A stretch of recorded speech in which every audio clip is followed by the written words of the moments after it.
मित्रांनो, जय हिंद. कसे आहेत सगळे मित्रांनो? आज अत्यंत महत्त्वाच्या विषयावर आपल्याला बोलायचं आहे आणि ते आहे वाचलेलं लक्षात कसं ठेवायचं, त्याची प्रक्रिया काय. कारण आपण दिवस रात्र अभ्यास करतोय पुढे जातोय, अभ्यास करतोय पुढे जातोय आणि पुढे जात जात मागचं सगळं विसरतोय. तर असं होऊ नये यासाठी मी तुम्हाला आज काहीतरी टिप्स देणार आहे. ते टिप्स एवढे जबरदस्त आहेत मित्रांनो की तुमचं वाचलेलं सगळं लक्षात राहणार. फक्त तुम्हाला व्यवस्थित समजून घ्यायचंय. मी वाचलेलं लक्षात ठेवण्यासाठी एकूण 3 भागामध्ये विभाग केलेला आहे. एक आहे बेसिक गोष्टी आपल्याला माहीत असणं पाहिजे, शारीरिक मानसिक काही गोष्टी वाचलेला विसरतोय याशी संबंधित आहे, आणि काही पद्धती आहेत, ह्या पद्धती आपल्याला समजून घ्यायच्या. तर सर्वात पहिलं आपण बेसिक बद्दल बोलूया मित्रांनो. सर्वात पहिलं आहे की मोटिवेशन पाहिजे, एक प्रेरणा पाहिजे. कारण बऱ्याचदा काय होतं माहिती का, नुसतं वर्दीची आवड आहे किंवा सरकारी नोकरी पाहिजे तर ह्याच्यावर आपण जास्त काळ टिकू शकत नाही. ओके, आपल्याला सेल्फ मोटिवेशन पाहिजे असते. ओके, ज्या दिवशी तुम्हाला तुमच्या आई वडिलांच्या कष्टाची जाणीव होईल ना मित्रांनो, बस त्या दिवस तुम्हाला कुठल्याही मोटिवेशनची गरज लागणार नाही. फक्त तेवढं एक मोटिवेशन ठेवा की आपले आई वडील दिवस रात्र त्या उन्हामध्ये घाम गाळतात, रक्त जाळतायत. फक्त त्याची एक जाणीव ठेवा आणि तयारीला लागा. याच्यापेक्षा मोटिवेशन दुसरं काहीच नाही आयुष्यात. ओके, दुसरं आहे बी पॉझिटिव्ह. बरेच वेळा आपण सारखं विचार करतो, खूप साऱ्या गोष्टी येतात. जर यावर्षी नाही झालं तर काय होईल, लास्ट टाइम मला मेरिट लागली होती, किंवा भरपूर लोकांना भरपूर वेळ लागलेला आहे. इवन मला सुद्धा 5-5, 6-6 वर्ष लागलेली आहेत. मग आपलं ह्याच्यामध्ये कसं होईल, त्यांचं ग्राउंड एवढं आहे, त्यांची लेखी एवढी आहे, मी त्या अकॅडमी पण नाही लावले, माझ्याकडे पैसे पण नाही, माझ्याकडे हेच नाही, माझ्याकडे तेच नाही. आणि मग आपण नेगेटिव्ह होतो आणि या प्रक्रियेमधून बाहेर होतो. मित्रांनो, पॉझिटिव्ह राहणे खूप मोलाचे आहेत. पॉझिटिव्ह राहिल्याशिवाय वाचलेलं लक्षात राहणार नाही. कारण तुम्ही काय वाचता हे तुम्हालाच कळत नाही. फक्त फिजिकली बसून आहेत, मेंटली अजिबात नाही. म्हणून बी पॉझिटिव्ह. ओके, फक्त एवढंच लक्षात ठेवा, मी माझे 100% देणार, बस, दुसरं काही नाही. कारण आपल्या हातात जे आहे ना ते फक्त प्रयत्नच आहेत. यश अपयश हे आपल्या हातात नाही, लक्षात ठेवा. दुसरं आहे की योग्य जागा निवडायची आहे आपल्याला. बऱ्याचदा काय होते की आपण लायब्ररीला जातो किंवा अशा ठिकाणी असतो की जिथे क्राऊड मोमेंट आहे, जिथे अशी लोक आहेत जी आपल्याला निगेटिव्ह करू शकतात, किंवा कुजबूज अडथळे, एवढे अडथळे की आपलं मन अभ्यासात राहत नाही. आणि मग यामुळे काय होते, परत तेच आपण फक्त फिजिकली बसलेले आहेत, मेंटली नाही. कारण आपण काहीतरी वाचतोय आणि मध्येच कोणाचा काहीतरी आवाज आला तर मग आपण डिस्टर्ब होतोय. ओके, कोणाचा तरी फोन वाजते, कोणतरी शेजारी बसलाय तो बडबडतोय, कोणतरी काहीतरी चाललंय, कुठेतरी भांडणं चाललेत, कुठेतरी मारामारी चालले. घरी समजा तुम्ही स्टडी रूम मध्ये बसत असाल, टीव्ही वगैरे चालू आहे, पाहुणे वगैरे आलेले आहेत. असं सगळं जे आहे ना त्याच्यापासून तुम्ही डिस्ट्रॅक्ट होणार. म्हणून तुम्हाला योग्य जागा निवडायची आहे. अशी लायब्ररी जिथे पिन ड्रॉप सायलेंट असेल, किंवा अशी जागा जिथे तुमच्या व्यतिरिक्त दुसरं काही नसेल. तर सर्वात महत्वाचं योग्य जागा निवडा. त्यानंतर आहे अडथळे दूर ठेवा. जेव्हा तुम्ही खरोखर अभ्यासाला बसताना, जेव्हा तुम्ही 2-2, 3-3 तासाचे स्लॉट पाडताना, त्यावेळेला तुमच्याकडे मोबाईल हा अडथळा नको. आलं लक्षात? हां, ठीक आहे. जेव्हा तुम्ही ऑनलाईन बॅचेस लावलेले आहेत, ऑनलाईन बॅचच्या मार्फत मी कसा अभ्यास करायचा ते तुम्हाला सांगितलेलं आहे. डिस्क्रिप्शनमध्ये व्हिडिओ आहे, बघू शकताय. ऑनलाईन बॅच बघितली, त्याच्यातून अभ्यास केला, तेवढा पुरता तो मर्यादित मोबाईलचा वापर झाला पाहिजे. लगेच नोटिफिकेशन आले व्हॉट्सअपची, लगेच नोटिफिकेशन आली टेलिग्रामची, लगेच नोटिफिकेशन आले अजून दुसरं काहीतरी, लगेच लेक्चर चालू आहे त्याच्यातून लगेच नोटिफिकेशन मध्ये गेला, आणि कोणी काहीतरी पाठवलंय का, कोणतरी काहीतरी हे केलेलं आहे का, या सगळ्यामध्ये राहायचं नाही. 3 तास जो आपण अभ्यासाचा स्लॉट दिलाय ते आवरल्याच्या नंतर मग काय नोटिफिकेशन आहेत, जेव्हा आपण ब्रेक घेतो त्यावेळेला बघायचं. ओके, असं मी तुम्हाला 3-3 तासाचे स्लॉट पाडून दिलेले आहेत, आठवत असेल तर ते स्लॉट प्रमाणे तुम्ही अभ्यास करा. मोबाईल पासून आणि इतर ऍक्टिव्हिटी पासून लांब राहा. मोबाईल वापरायचा आहे, पण त्याचा योग्य वापर कसा करायचा आहे त्याच्यावर मी व्हिडिओ टाकलेला आहे, तो बघा. ओके, तशा प्रकारे तुम्ही वापर करू शकता. ठीक आहे, नेक्स्ट आहे फ्रेश होऊन बसा. बऱ्याचदा काय होतं माहितीये का, आपण आंघोळ न करता किंवा शौचालयाला वगैरे न जाता असंच बसतो, आणि मग ते कुठेतरी काहीतरी आपलं ताळमेळ लागत नाही, गुडगुडते, काहीतरी होते. ओके, स्वतःला फ्रेश फील होत नाही. तर हे नाही झालं पाहिजे. ओके, तर त्यासाठी तुम्ही फ्रेश होऊनच बसले पाहिजे, तर तुमचं चांगलं मन लागते. ओके. नेक्स्ट आहे की स्लॉट पाडून अभ्यास करा.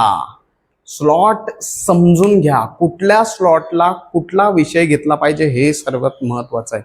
बघा, मी बऱ्याच लोकांना चूक करताना पाहतो, दुपारच्या स्लॉटमध्ये जीकेचं वाचन किंवा मराठीचं वाचन करता. सांगा कसं शक्य आहे का? नाही, हे चुकीचं आहे.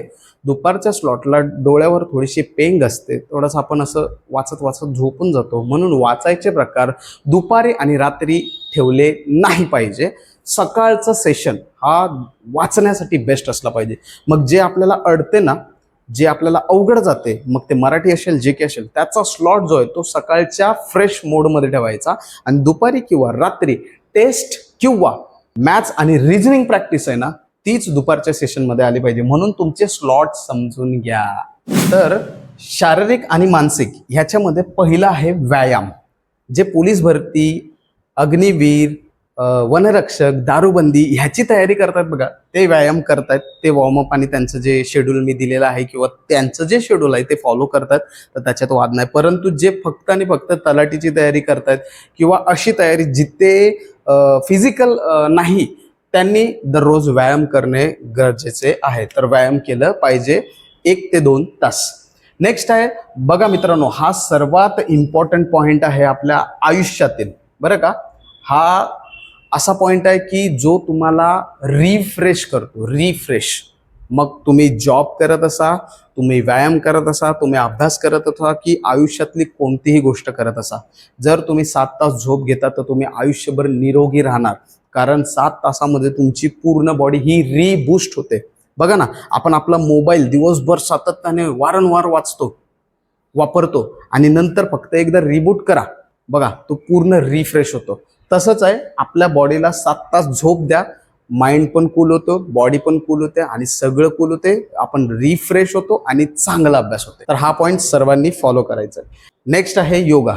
तसं तर मित्रांनो योगामध्ये भरमसाठ प्रकार आहेत, पण आपण 4 ते 5 प्रकार मी एका व्हिडिओमध्ये देईन, ते फक्त फॉलो करा. तेवढं फॉलो केल्याने मित्रांनो तुमचं हे जे सगळ्या गोष्टी आहेत ना, या एकदम व्यवस्थितरित्या चालते.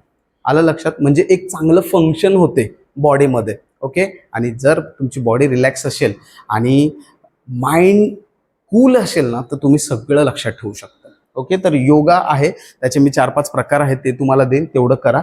आणि नेक्स्ट आहे नामजप. हरे कृष्णा. बघा, तुम्ही ज्या देवाला मानता त्यांना, मुस्लिम आहेत अल्लाला मानतायत, ख्रिश्चन आहेत येशू ख्रिस्ताला मानतायत, बौद्ध आहेत बौद्ध लोकांना मानतायत. ज्यांना तुम्ही मानता फक्त त्यांच्या नावाचं जप करा. ओके. एक 15 मिनटं, अर्धा तास, तुमची जेवढी सहनशक्ती आहे किंवा जेवढं तुम्हाला शक्य आहे तेवढं तुम्ही नामजप करा. कुठल्याही देवाचं आहे, काही हरकत नाही. तुम्ही नामजप करा आणि बघा तुम्हाला एक आध्यात्मिक पॉवर निर्माण होईल. बघा, तुम्ही स्वतःला फ्रेश समजू लागणार.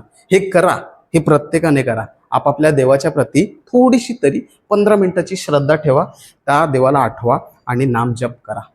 नेक्स्ट आहे मित्रांनो पद्धती. वाचलेलं लक्षात ठेवण्याच्या काही पद्धती आहेत.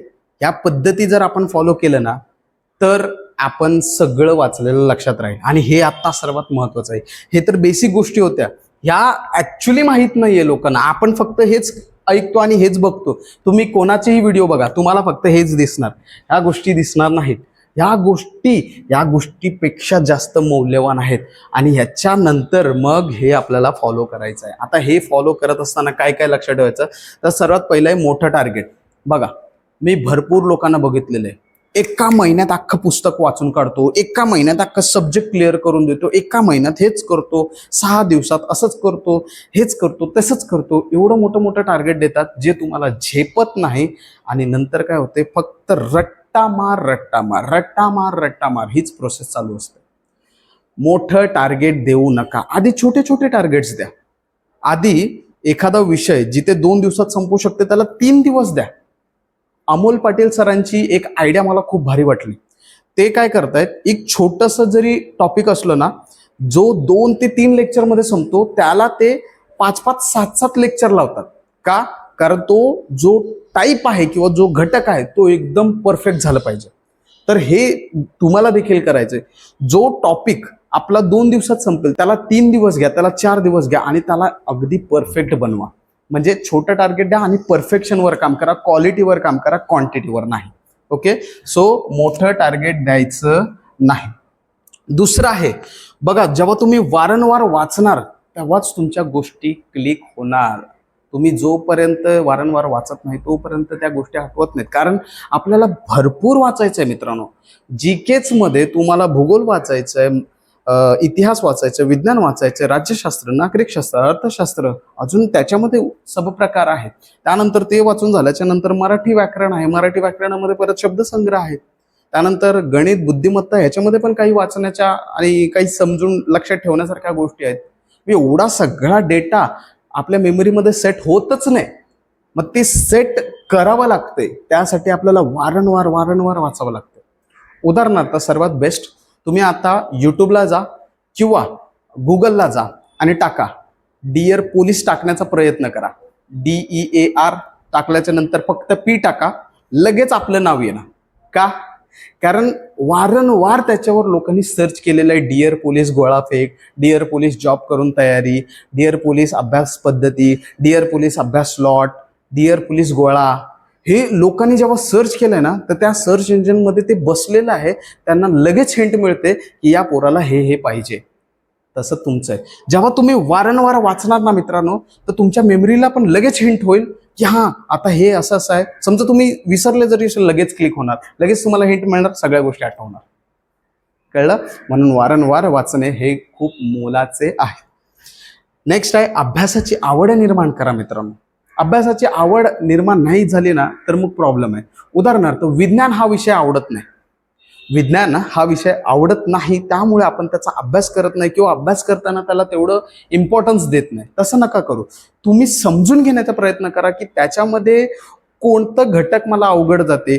ते मग एखाद्या मार्गदर्शकाकडून, एखाद्या मित्राकडून, एखाद्या अशा लोकांकडून ज्याला त्याची नॉलेज आहे, तो तुम्हाला सांगू शकतोय, शिकवू शकतोय, त्याच्याकडून शिकून घ्या, समजून घ्या आणि मग तुम्हाला त्याच्यामध्ये गोडी निर्माण होईल. आणि सर्वात महत्त्वाचं म्हणजे मी तुम्हाला म्हटलेलं आहे, अभ्यासाची आवड कधी होते माहिती आहे का? जेव्हा तुम्ही अभ्यासाचे स्लॉट पाडता.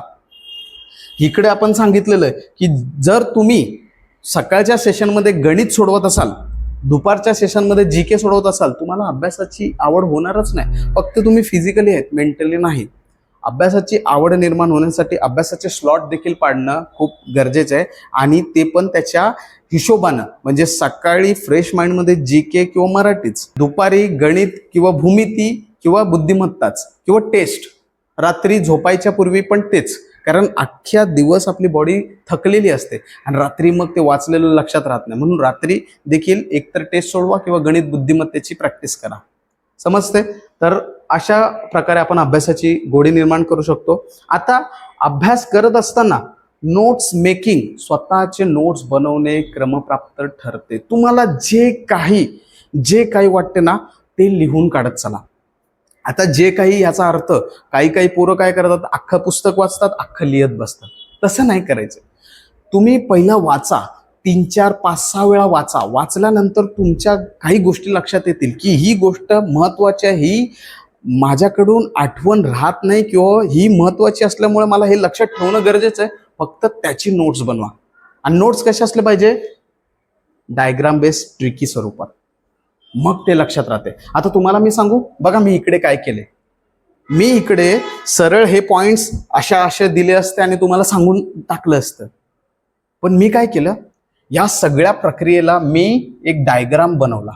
मी काय केलं, वाचलेलं लक्षात कसं ठेवायचे त्याचे 3 पद्धती आहेत. ओके, हे मी डायग्राम बेसिसवर मांडलं. आता ह्याच्यामुळे सगळ्या गोष्टी माझ्या लक्षात आल्या की तुम्हाला मी कशा प्रकारे सगळ्या गोष्टी सांगू. आणि आता तुम्ही हा व्हिडिओ पाहणार तेव्हा तुमच्या पण लक्षात येणार आहे की हे बाबा सरांनी अशा प्रकारे आपल्याला समजवलं होतं आणि अशा प्रकारे आपल्याला लक्षात ठेवायचं. तुम्ही विसरणारच नाही. समजते? म्हणून तुमचे जे नोट्स आहेत ना, हे डायग्राम बेस किंवा ट्रिकी असले पाहिजे. असं काहीतरी ट्रिक असलं पाहिजे की लगेच वाचलं आणि लक्षात राहिलं. आणि सगळ्या गोष्टीचे नोट्स बनवत बसायचं नाही. 100 पानाचं जर पुस्तक असेल तर ते 10 पानातच तुमचं झालं पाहिजे. अशा प्रकारचे नोट्स असले पाहिजे. समजते? आणि सगळं इतकं मस्त ना की ते वाचायला पण बरं वाटेल आणि अभ्यास करायला पण लगेच हिंट होईल. अशा प्रकारचे नोट्स मेकिंग तुम्ही केले पाहिजे. नेक्स्ट आहे सातत्य. मित्रांनो, जगातली सर्वात भयंकर ताकद जर कशात असेल तर ती आहे सातत्यामध्ये. जर तुम्ही कुठल्याही यशवंताला पाहिलं ना, त्याचा तुम्ही इंटरव्ह्यू घ्या, मुलाखत घ्या, त्याला विचारा, तो एकच गोष्ट सांगेल, मी सातत्य सोडले नाही. कुठलाही फील्ड असो, काही असो, तो रेग्युलर करत गेला. लोक त्याला नावत ठेवत गेली, तो रेग्युलर करत गेला. लोक त्याला नावत ठेवत गेली, तो रेग्युलर करत गेला आणि तो यशस्वी झाला. रिझन एकच, त्यांनी त्याचं सातत्य सोडलं नाही. ह्या सगळ्या गोष्टी मित्रांनो जर तुम्ही फॉलो केल्या, मी शब्द देतोय तुम्हाला, काय डिअर पोलीसचा शब्द आहे, तुम्ही काहीही वाचा, आयुष्यात कधीच विसरणार नाही. पण ह्या सगळ्या पद्धती तुम्ही अवलंब करा आणि बघा. व्हिडिओ आवडला असेल तर तुमच्या मनाने जे काही तुम्हाला कमेंट करता येईल डिअर पोलीसच्या रिस्पेक्ट संदर्भात ते तुम्ही करू शकता. आणि तुमच्या काही अडचणी असतील तर विचारा. थँक्यू. जय हिंद.